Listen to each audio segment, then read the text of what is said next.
বন্ধুরা, আজ আমি নিয়ে চলে এসেছি তেল ছাড়া চিকেন কষা রেসিপি। হ্যাঁ, একদম ঠিক শুনেছেন, হেডলাইনে তো দেওয়াই আছে। আর যারা যারা হেডলাইনে দেখে এখানে এসেছেন ভিডিওটি দেখার জন্য, তাদের বলে রাখি আপনারা একদমই একটুও নিরাশ হবেন না। অনেকে বলে থাকে যে তেল ছাড়া, কিন্তু তারপরে দেখা যায় যে একটু একটু করে তেল যোগ করে দেয়। কিন্তু আমার রেসিপিটা দেখলেই বুঝতে পারবেন যে আমার হেডলাইনের সাথে আমার ভিডিওর সততা কতটা আছে।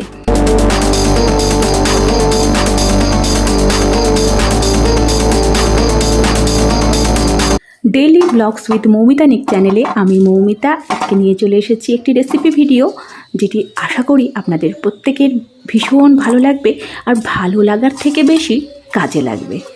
হ্যাঁ, একদম, কারণ তেল ছাড়া রান্না যদি টেস্টি হয় তাহলে কে চাইবে না বলুন যে তেল ছাড়া রান্নাটাই খাওয়া যাক।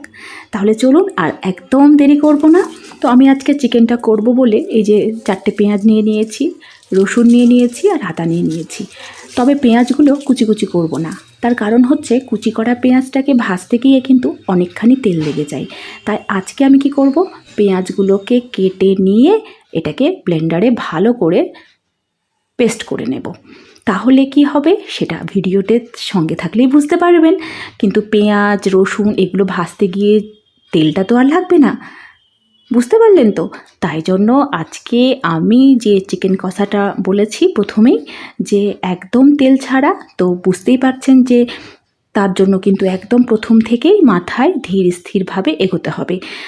আমি যখন যেটা রান্না করব সেটা যদি আগে থেকে চিন্তা ভাবনা না করি তাহলে কিন্তু সব গন্ডগোল হয়ে যাবে। তাই একদম আজকে যে আমি একদম তেল কম দিয়ে রান্নাটা করব, তাই জন্যই কিন্তু আমি পেঁয়াজ কুচিটাকে আলাদা করে কাটিনি। আমি একটু মোটা মোটা করে পেঁয়াজ রসুন আর আদাটা কেটে নিয়েছি, আর একটু জল দিয়ে দিলাম। আর এই হয়ে গেল আমার মশলাটা রেডি। আমি আলাদা আলাদা করেও করতে পারতাম, কিন্তু অত আলাদা আলাদা করে না করে আমি খুব সহজে রান্নাটা আপনাদের সাথে শেয়ার করার চেষ্টা করছি। আর এই যে দেখুন, আমি অফ ক্যামেরাতে সব কিছু হাতের কাছে করে নিয়েছি, কারণ হাতের কাছে সব জোগাড় থাকলে রান্নাটা করতে ভীষণ ভালো লাগে আর বেশ তাড়াতাড়ি হয়ে যায়। আর আমার ওই গ্যাস ওভেনে গ্যাসের ওই কড়াই বসিয়ে দিলাম, তারপরে এদিক ওদিক দৌড়ে দৌড়ে জোগাড় করতে একদম ভালো লাগে না। তাই একদম আমার কড়াই গ্যাসে চাপানোর আগে যা যা জিনিস আমার হাতের কাছে প্রয়োজন সেগুলোকে রেডি করে নিয়েছি। এই যে একটু গরম মশলা বের করে দিয়েছি, একটু হলুদ, তারপরে লবণ, একটু তেজপাতা যেগুলো ফোড়নে দেব। আর এই যে দেখুন, একদম মাংস ধুয়ে আর সুন্দর করে রেডি করে নিয়েছি, আর একটু মিট মশলাও রেডি করে নিয়েছি। আর এই যে সব বেটে একটা বাটির মধ্যে ঢেলে নিয়েছি। তাহলে এদিকের কাজগুলো আমার যেহেতু একদম রেডি হয়ে গেছে, তারপর এবার আমি আলুটাও ছিলে নিয়েছি। আর চলুন দেখিয়ে দিই, এই যে 4 পিস আলুটাকে ছিলে পরিষ্কার করে ধুয়ে নিয়েছি। তাহলে এদিকের সব রেডি। এবার আমি বসিয়ে দেব কড়াইটাকে। এই যে এবার আপনাদের মধ্যে অনেকেই বলবেন যে তেল ছাড়া রান্না, আবার তেল দিলাম। তেলের পরিমাণটা কিন্তু দেখে নিন। আমি বলেছি যে মাংসটাতে আমি একটুও তেল দেব না। এই যে 1 চামচ তেলটা দিয়েছি, এই তেলটা কিন্তু যে 4টে আলু আছে সে আলুটা ভাজার জন্য। ভালো করে দেখে নিন যে তেলের পরিমাণটা কতটুকুটা আছে, যাতে আলুটা ভাজতে ভাজতে তেল আমার শেষ হয়ে যায়। আমি কিন্তু ওইভাবেই দিয়েছি। আর ওইদিকে আলুটা গ্যাসের ফ্লেমে কম করে বসিয়ে একটু মাংসটার মধ্যে লবণ আর হলুদটা ভালো করে মাখিয়ে নেব।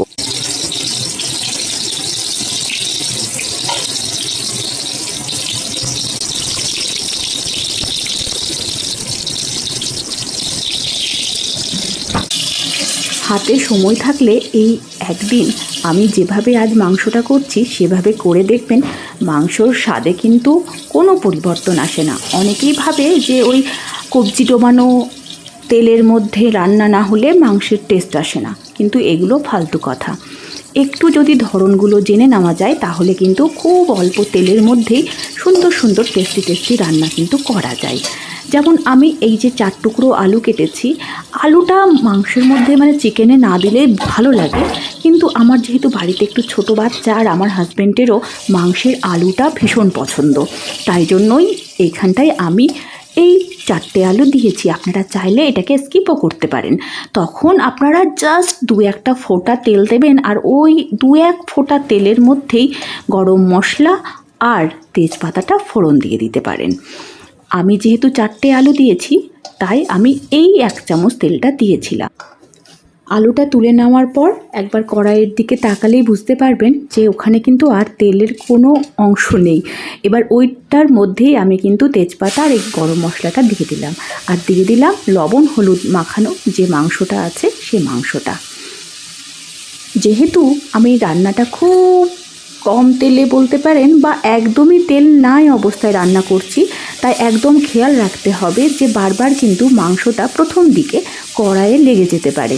যেহেতু তেল নেই তো বারবার কিন্তু কড়াইয়ে লেগে যাবে প্রথম দিকে, তারপরে তো মাংসটা একটু হিট পেলেই অনেকটা জল হবে, কারণ যেহেতু লবণ হলুদ দেওয়া মাংস থেকে জল বেরোবেই, তখন কিন্তু সমস্যাটা কমে যাবে। তাই প্রথম দিকটা একটু ভালোভাবে নেড়ে চড়ে রাখতে হবে, আর লক্ষ্য রাখতে হবে যাতে জায়গাটা পুড়ে না যায়, আর যে কড়াইয়ের যে পাশটাতে লেগে যাচ্ছে সেটা বারবার কিন্তু তুলে দিতে হবে। যেহেতু তেল নেই বুঝতেই পারছেন, কারণ আমাদের সকলেরই রান্না করা অভ্যেস, আর তেল না থাকলে কড়াইয়ে কীভাবে জিনিসগুলো লেগে যায় সেটা নতুন করে বলার তো আর কিছু নেই। তো একটু কিন্তু সচেতনভাবে রান্নাটা করতে হবে, আর বারবার ভালোভাবে নাড়তে হবে। এই যে এবার কিন্তু জল অনেকটাই বেরিয়ে গেছে, এবার কিন্তু অনেকটাই সহজ হয়ে গেল। আর হালকা একটু ভাজার পরই আমি দিয়ে দিলাম বাটা মশলাটা, আর সঙ্গে দিয়ে দিলাম মিট মশলাটাও। এবার দিয়ে আমি ততক্ষণ পর্যন্ত মাংসটাকে কষাবো যতক্ষণ না ভালোভাবে কষে যায়। আশা করি এটা তো আর নতুন করে বলার নেই। আর যদি কেউ আমার ভিডিও দেখে নতুন রান্না শিখে থাকেন তাদের জন্য বলি যে ততক্ষণ অবধি কিন্তু কষাতে হবে, মোটামুটি 10টা মিনিট সময় হাতে নিয়ে কিন্তু কষাতে হবে, তবে কিন্তু এই চিকেনটা খেতে ভীষণ টেস্টি হবে। আঁচটা একটু কম করে দিলে ভালো হয়, কারণ জোরে আঁচ থাকলে কড়াইয়ে বারবার লেগে যাবে।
যদি কেউ চিকেন কষাটাকে একদম একটু শক্ত শক্তই খেতে চান তাহলে কিন্তু খুব একটা জল দিতে লাগে না, কিন্তু আমার বাড়িতে যেহেতু বাচ্চাটা বেশি কষাটা মানে একদম কষা যেটা একটু শক্ত শক্ত সেটা ও খেতে চায় না, মানে পারে না, ম্যাক্সিমামটা নষ্ট করে দেয়, তার ওর জন্য আমাকে একটু ওটাকে সেদ্ধ করে নিতে হয়।